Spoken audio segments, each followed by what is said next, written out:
Well, welcome, Andres. Thank you so much for meeting with us today. Tell our listeners a little bit about what got you excited about space. Yes, thank you guys for having me again. I'm excited to be here. So, I've been interested in space ever since I was little. I was definitely one of those stereotypical kids that wanted to be an astronaut but knew nothing about space in general, but just was fantasized by everything space related. I remember in third grade, a friend of mine and I had like a folder of discoveries that we made, which were actually just us discovering things on Wikipedia, thinking we were the first ones to find it. Um, so in Once I started getting into middle school, I remember astronomy was always like a hobby of mine. And in high school, when I started getting more serious about my academics and thinking about college and what I wanted to do as a career, I believe that since the space industry seemed like rocket science essentially, I wasn't sure it was I was cut out for it in terms of industry. So I focused more on the engineering aspect of things, and space got a little bit away from me. And it wasn't until I arrived at Georgetown and joined GOSI and started networking and started learning more and more about what the possibilities and the opportunities in the space industry that I realized that this is in fact what I want to do. This is the area of work I want to spend my career in. And ever since then, that's all I've been doing. Everything I've been doing up until this point, since I've been in the university, has been space related. Now, can you explain the acronym you dropped and tell us a little bit about that organization at Georgetown? Yeah, sure thing. So GOSI is the Georgetown University Space Initiative. We are a policy focused chapter of SEDS USA. So we do have different teams. So we do work with the different fields in the space industry. We have a policy team, we have a commercial team, we have a science space exploration team that I lead, and we have I think I covered all of them actually. I am also the co-president of the Georgetown University Space Initiative.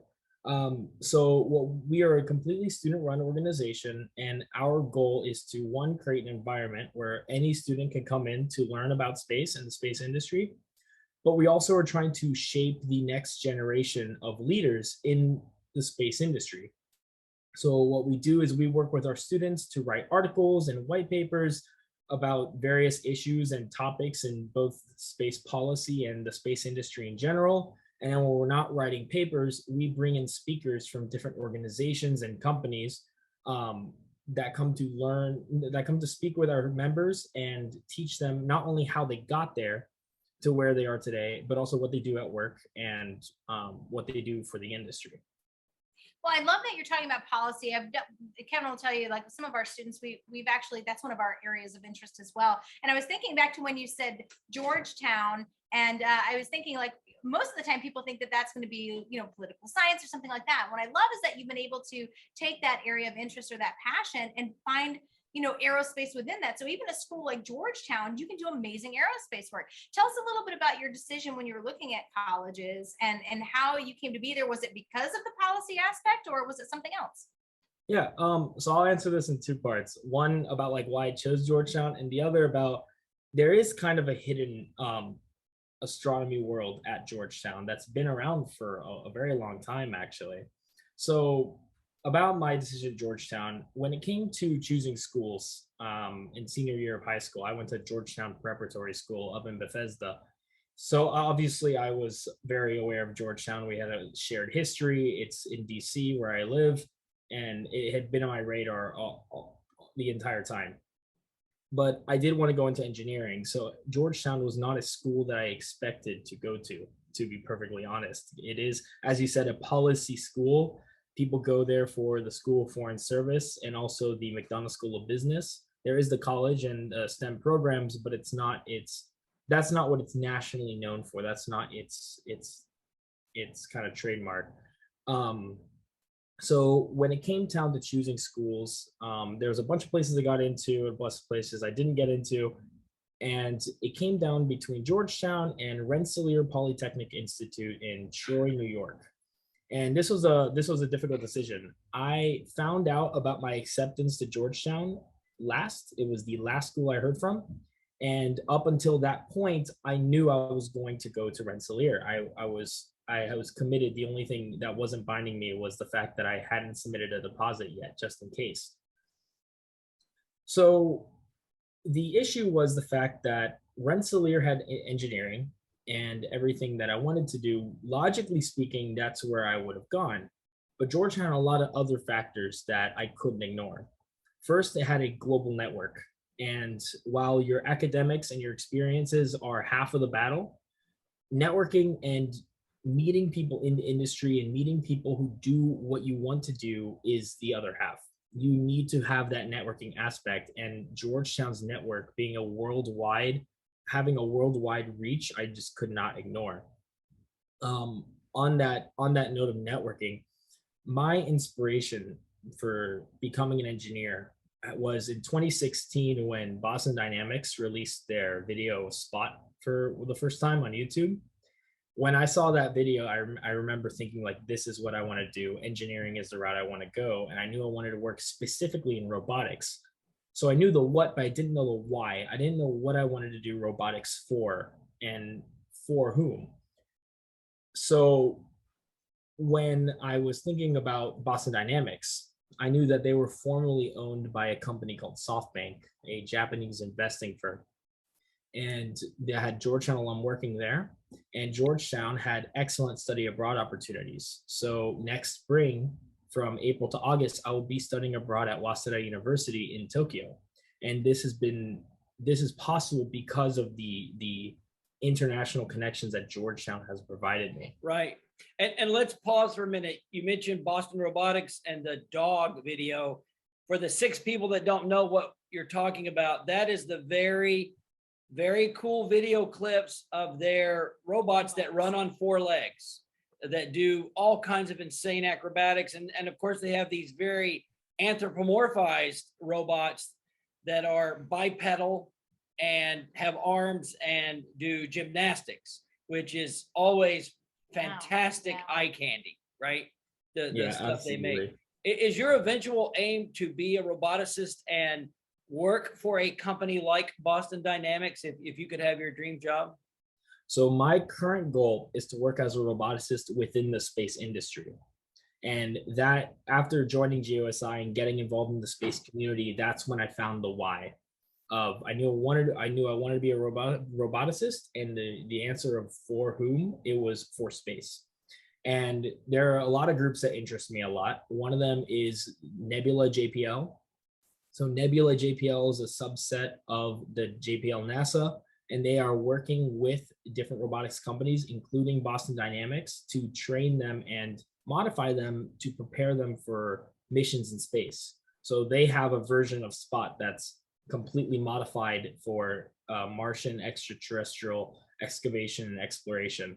So that kind of group is right up my alley, or Astrobotic or Gitai Space in Japan, right, or any of these companies doing that involve robotics that are going to be used in space. Right. As a student in this area, what do you think you'll see the initial applications that these robots will be used for inside a vehicle, outside a vehicle, on a extraterrestrial surface? Can you share what you think they'll do, the first jobs that we'll see them do? I really think all of the above, to be perfectly honest, and they all have different purposes. So inside the vehicle, I believe it'll be more of us to assist people working there. It'll be for research. It'll be more machinery. Outside the vehicle, I think is a bit farther down the line, but my idea, well, we already have things like the robotic arm, but there's a company that I've been interested in called Existence in Japan, and they are combining robotics with virtual reality. And what they have done is basically a human wears a VR headset, and if they pick something up in virtual reality, the robot that is connected to also picks up the item that they are picking up, and they are seeing through the eyes of the robot. Right, that would be augmented virtual reality. Essentially, but they would be interacting with real life objects, but separated from the body. It allows for remote physical work. And if perfected and mastered, if you combine this with the engineering feats as like the Atlas robot of Boston Dynamics that you were mentioning earlier, the one that's done the humanoid one that's done all the parkour and incredible movements. You could have robots replace astronauts in spacewalks That in was just what I was gonna say. Yeah, in Imagine that. very much dangerous safer. environments. I think satellite repair is a great opportunity for, human assisted or autonomous satellite repair or refurbishment or refueling even. I think those are all great venues. Well, and I can imagine like crewed missions where you have humans and those robot counterparts, the AI counterparts, and it almost looks like Star Wars in my mind. Well, that it's the NASA, somebody- I know I saw a NASA promotional video. The astronaut rolls up to a cliff or a dangerous area. You send the robots down into the canyon to do the surveying that's just too risky, for the astronaut. So that's fantastic. I definitely see applications in the military and medicine, especially if you couple robots and drones together, right? If you couple vertical mobility here on Earth, fantastic opportunities. So you're going to Japan. How is your Japanese, and are you required to learn it to be fully immersed and acclimated at SoftBank? So I probably won't be working at SoftBank, and no, I'm not fluent in Japanese. I have taken a year of it, but it's not. It was a year ago that I took it a year, so it's definitely a bit rusty. So I'll need to spend some time, especially over winter break, catching up and relearning a bit of it. For the program I am doing, I am not required to learn it. They have an English program there. Waseda is an international university, so I'm very thankful for that. Learning physics in English is hard enough. I couldn't imagine learning it in a foreign language. But I am excited for the trip, and I mentioned a little bit about my studying physics. My academic background is I am a physics major, and I'm getting a minor in mathematics. And my hope is to go to graduate school for robotics advanced automation. I am part of a Columbia program, so Columbia 4.2 program. I go to Georgetown for 4 years for physics, and then I go to Columbia University for 2 more years for another bachelor's in science for mechanical engineering. That's going to set you up nicely for, yes. So you mentioned, of course, GUSI. Tell us a little bit more about the access that you have on the Hill, basically, and the presence of, company headquarters in the area. Obviously, that has given you some advantages. Wouldn't you agree? Absolutely. So one interesting thing is that all these space companies, private and public, they all have small policy offices here in DC. So Virgin Orbit has a small office, Relativity Space has an office, SpaceX has an office, et cetera. The list goes on and on and on. So what we've been able to do is a lot of our speakers are from these companies. They are from the policy side of these companies because they're here in DC. These speakers come in person to speak with our members. We've done Zoom interviews in the past, but mainly over the pandemic. So now that we're back in school, we've been trying to have in-person speakers. We have a lot of members, especially those in our policy team, who have internships on the Hill and work with representatives on a weekly basis, and they are able to learn from that experience and combine that with what they're learning at GUSI about the space industry to get a better understanding about how space policy can be worked, how we can develop it, what types of legislation we can run, and they are able to get a better grasp for how we can actually draft legislation. So what are some of those current issues that we might see that a person would deal with regarding space legislation? All right. The most interesting one I know that for me at least, and for a lot of our members, is the issue of space debris. It is a very pressing issue that applies to all space companies and anyone who wants to go out of the atmosphere or into the atmosphere. So there's a lot of work. We have students writing articles about space debris all the time. One of our advisors is Chris Blackerby, who is the COO of Astroscale, which is a international company that is focusing on removing space debris and increasing satellite maintenance and sustainability. So there's that issue, and then there's a few more. There's a few different ones, but I would say space debris is one of the ones we've been looking at the most. I'm thinking about with when we talk about the repercussions of the idea of AI and the idea of how you're going to use that in space, right? That makes me think about space ethics as well, right? And the idea of space law. So I imagine that's something that you get to look into as well with your group. Absolutely. One of our advisors, Dr. William Kramer, has spoken to us multiple times, and he works with ethical biology in extraterrestrial lands. And so I remember the last talk he gave to us was about a old Mars mission where they collected samples of dirt, and the way they searched for extraterrestrial life was they would use these gases in the dirt to detect if there was light, and then after each sample was collected, they would then heat up the container to a very high temperature to sterilize it. And he was saying how he had written to the engineers saying that, did anyone consider the ethics of this experiment? Because say there were microbes and say there was life that they found, that would mean that our first contact with extraterrestrial light would be to kill it. Yeah. And I remember him showing us that the response from the NASA engineers was that no one considered the immorality of killing the microbes that they could potentially have found, the same way no one on Earth considers the morality of all the microbes they kill when they step on the ground. And then we had a discussion about the assumptions that we are making. We're assuming that microbes and other life in extraterrestrial planets, they work the same way as life on Earth. They're non-sentient like microbes on Earth. They're no different. So we can treat them the same way. And his argument was that we know nothing about this, so we have no right to do this. And then there's the issue of terraforming. There's the issue of contaminating planets that have no human trace. And so we do talk a lot about space ethics. We meet in groups sometimes called Space Conversation, and we discuss an issue that a student brings up. And so, yeah, no, that's definitely a topic that would be fun to sit in on, like a podcast. I would imagine we've contaminated everywhere we've landed.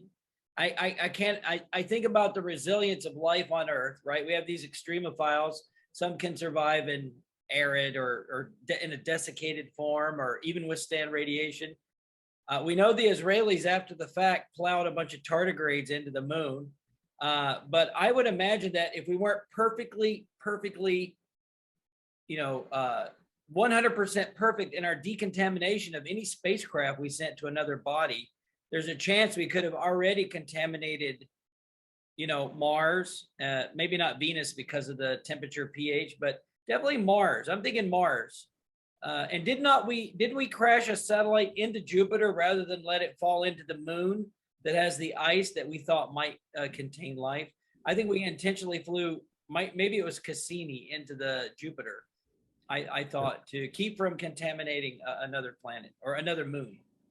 That just makes me think for a moment of like writing a sci-fi novel about the idea that, okay, the future, we're going to colonize space, but oops, we can't because we messed it up before we got to that point. Wow, that would be ironic. Yeah, it's a big issue because the argument that a lot of biologists make is that as soon as we contaminate an environment, we can no longer legitimately look for life there.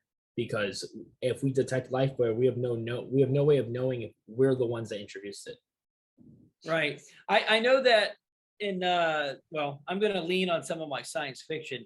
Often we'll create these zones where the humans are going to land, and that zone is sort of given up as we'll not search for life there because we've already contaminated it by simply landing there.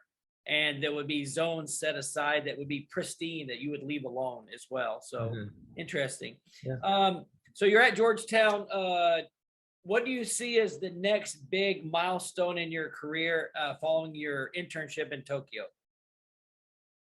Let's see. I mean, graduating, I think, is the biggest milestone coming up. But I mean, right now I'm focused on networking and running this organization. This is the first year I'm going to be president. I was a member, then I was director of communications, then I was chief outreach officer, and now I'm finally the president. So I'm excited, and I'm hoping I can bring good opportunities to our students. I'm trying to work with SEDS UMD, University of Maryland, to provide more opportunities, since they're almost a mirror image of us. while we have a lot of policy and very few opportunities in STEM, they're almost all engineers with some people that want to do policy. So we're seeing if we can work together to provide students more opportunities. Right now, in terms of internships, the study abroad in Japan will be interesting, but I don't believe I'll be able to work there due to how the visas work. I'm actually currently working an internship with an organization called Beyond Earth Institute. They're a space policy think tank. And I know we have some opportunities coming down the line for GOSI members in general. I've been emailing with one of our advisors, Dr. Bobby Alal, who works with NASA. She has some NASA projects that we'll be able to participate in maybe late summer, early fall. We have one of our advisors, Michael Grasso, who used to be with Blue Origin, now is with Dranos Propulsions, who is an alumni of Georgetown. He has some internship opportunities for students beginning in the fall as well. And I know that for some of our alumni that recently graduated, Janice Starzik, who's one of the vice presidents in the government, I believe in government affairs for Virgin Orbit, reached out to us about a opening for, I believe the position was a legislative associate for Virgin Orbit. So what I've been doing mainly is I'm essentially the networker of the organization. My job is to find the opportunities and provide those for our students.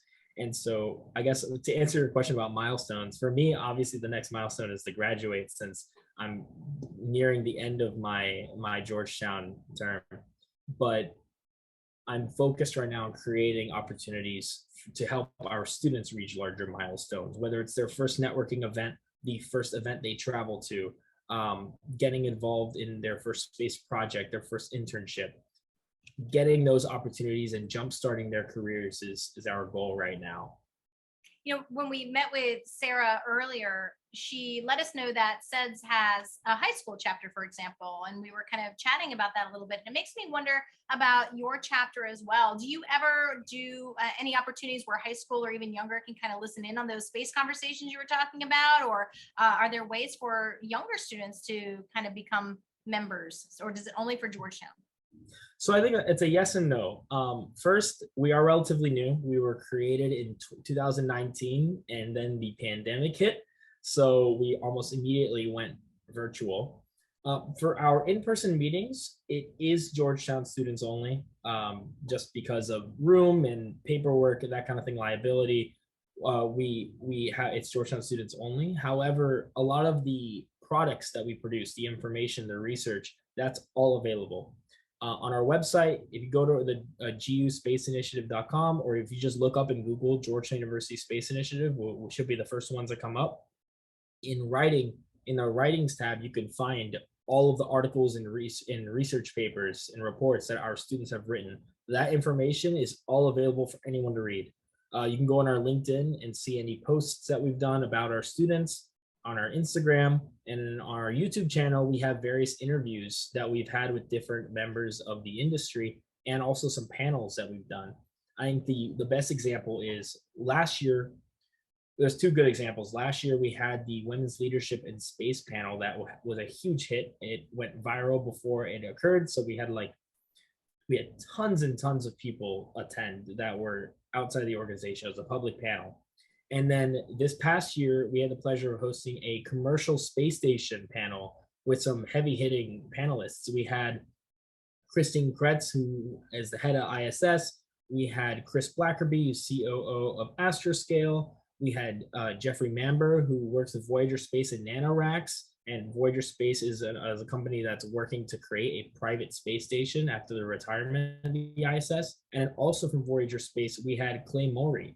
So we had these 4 excellent panelists, and on our YouTube channel for anyone to see is I believe an hour and 20-minute panel of us speaking to these workers in the industry, talking about the future of space stations. And so while our meetings are for our members only, all the information we produce is public. So social media, so they would just go to Georgetown Space Initiative. Is that correct? Because I'll link it in the chat or whatever.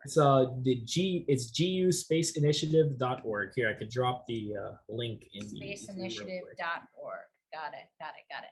Yep. Well, we are to that time where we're coming to the end, and we always try to end with kind of that same questions. We have mostly our audience of students and parents, even and educators. So, for a student who's thinking about how do I get involved in space, and I kind of thought I wanted to be a lawyer, but I also like to tinker and I'm an engineer.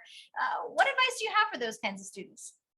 I would say I have two things, and sorry if I go a little bit over time, but No, you're good. this in my opinion is the most important question. So if you want to get involved as a student, the first thing to do is to find a student group, and whether that's a small chapter or a small group in your university or part of a larger organization like SEDS USA. So SEDS USA, I know you guys spoke to Sarah all about SEDS, so I won't repeat all of that. But we are a large organization with hundreds of university chapters, and if you go to the SEDS.org, if you go to the SEDS website and click chapters, you can see a map with all the locations. And when you click one of the chapters, it has their contact information and where they are and their address. So you can find a SEDS chapter. And as you said, there are high school chapters as well. So even if you're in high school, it's something to look at. And when you're looking for colleges, if space is something you really want to do, take that into consideration. If you see a college you want to go to has a SEDS chapter, reach out to them, see if they're active, see what projects they're doing, and see if you can meet with some of their members. I know they would be more than happy to help.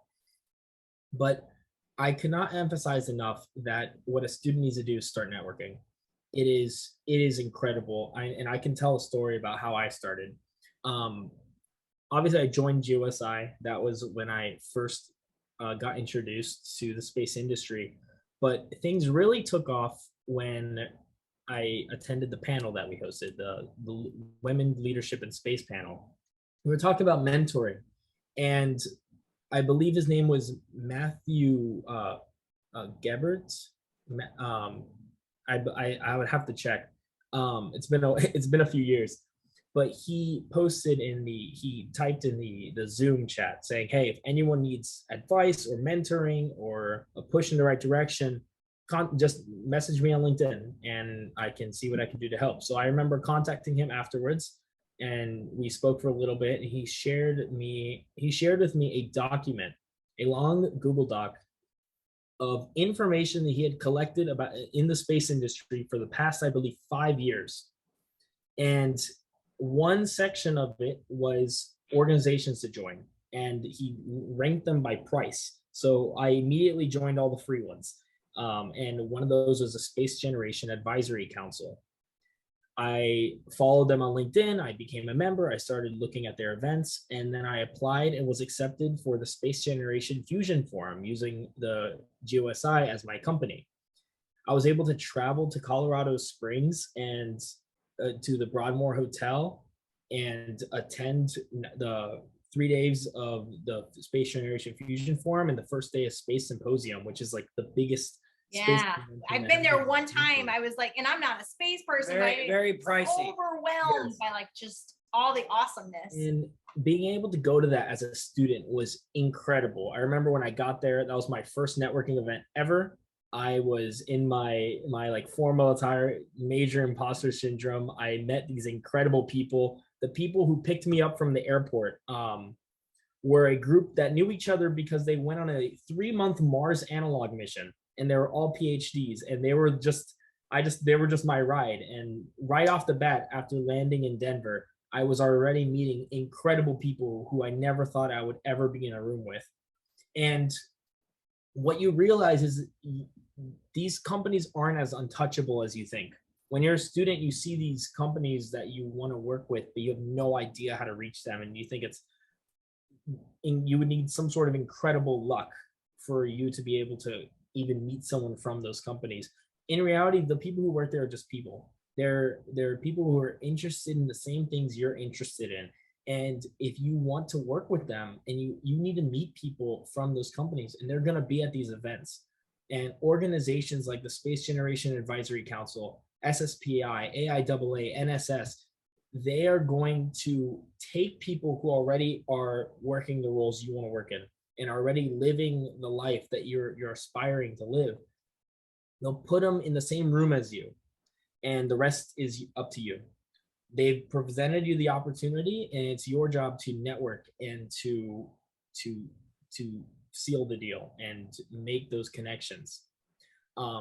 So yeah, I think students, if they want to get involved, they need to just try. It's a lot easier than I think a lot of people realize. And that's what the roles of SEDS and GeoSci, that's what we serve to do. We work to introduce students to this lifestyle. We make it easier. Starting to network on your own, starting to get involved in your own, do the research is very difficult and it's very time consuming. So it's our job, it's the job of the people already involved to step in and see how we can help students that are just starting out. And we're the ones that are going to shape the next generation of the space industry. We need to find those students and we need to find the people willing to work. Wow, that's a lot of really fascinating information for me, particularly because like I'm always the imposter, right? When I started working with Kevin, it was just my debate kids were also his CubeSat kids, and they were going to speak at places, and I was like, oh, I will help them speak, and they'll share their content. But I always feel like I know nothing about space, and yet that idea of networking in general, even I've kind of had to get used to it as an adult, and it was quite a change about how you recognize that you do fit in with people. Most of us go with that idea that no, we don't fit in, they're never going to talk to us, that kind of thing. What a great skill. Thank you for spending some time with us this afternoon and for sharing all of these insights. I know that we'll be in contact again, but it's really a pleasure to meet you personally. Yeah, thank you guys so much for having me. Please let me know if you ever want to speak again or need any help. I know, Kevin, we're going to work on the Lunar Rover thing with the CubeSat. Right, absolutely. And that's my son who's the one at UCF there who's And, working on that. So I'm excited. When you guys get together down the road, that would be another great podcast topic, is to have you guys come back and talk about the Amaris Lunar Rover. So that's a down the road thing. But Andres, thank you so much. We appreciate you spending time with the Wolfpack last week, and thank you for letting us interview you this week. We hope you have a great day. Good hunting on all your adventures. All right. Thank you so much and have a great rest of your day.